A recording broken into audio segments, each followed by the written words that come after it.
দেখুন, আমার ঠিক জানা নেই ব্যাপারটা। অনেক রাতের অন্ধকারে কেউ হয়তো শুনেছে। আমি সকালে উঠে শুনলাম এরকম একটা ঘটনা ঘটেছে।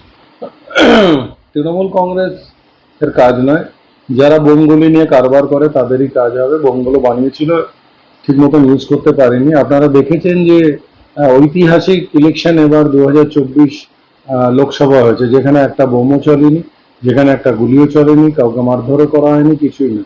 এর কারণ হচ্ছে তৃণমূল কংগ্রেস এর একটাই কথা ছিল, গুন্ডা রাজ নয়, শান্তি রাজ চাই। আর সেটা আমরা দেখিয়ে দিয়েছি যে শান্তিপূর্ণ ইলেকশনও হতে পারে। আর যারাই বোম চালাচ্ছে সেটা পুলিশ শীঘ্রই সেটাকে খুঁজে বার করে নেবে।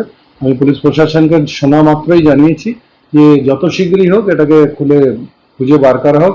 আর দেখবেন কোথাও না কোথাও এর সাথে জড়িত হবে বিজেপি। তার কারণ হচ্ছে অর্জুন এই অঞ্চলের সব সম্পত্তিগুলো কিনছে, একের পর এক যে সম্পত্তিগুলো আছে সেই সম্পত্তিগুলো কিনছে। কেন, অ্যাংলো ইন্ডিয়া জুট মিল থেকে 60 কোটি টাকা দালালি পেয়েছে, সেই 60 কোটি টাকার মারফতে অনেক জমি কিনছে। এই রিসেন্টলি একটা রুস্তমগুমটির কাছে একটা বাড়ি আছে মনোজ শাহ জয়সওয়ালদের, সে বাড়িটা প্রায় আপনার 1.5 কোটি না কত টাকা দিয়ে কিনেছে। তো উনি চাইছেন যে এই অঞ্চলের সব বাড়িগুলো উনি কিনে নেবেন। আর উমাশঙ্কর সিং উনি প্রাক্তন বিজেপি লিডার নেতা, কিন্তু এই সময় উনি সক্রিয় নন এবং উনি আর অর্জুনের মতন দুরাচারী লোকের সাথে রাজনীতি করতে রাজি নয়, সেই জন্য উনি এখান থেকে সরে গেছে। তো আশা করি ওনাকে তৃণমূলের সাথে ওনার কোনো সংঘাত নেই, তৃণমূলের সাথে ওনার কোনো অসুবিধা নেই।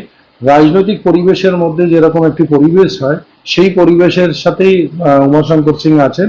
আমাদের সাথে পার্টি আলাদা হতে পারে, কিন্তু এমনি ব্যক্তিগত সম্পর্ক ভালো, খুব ভালো মানুষ।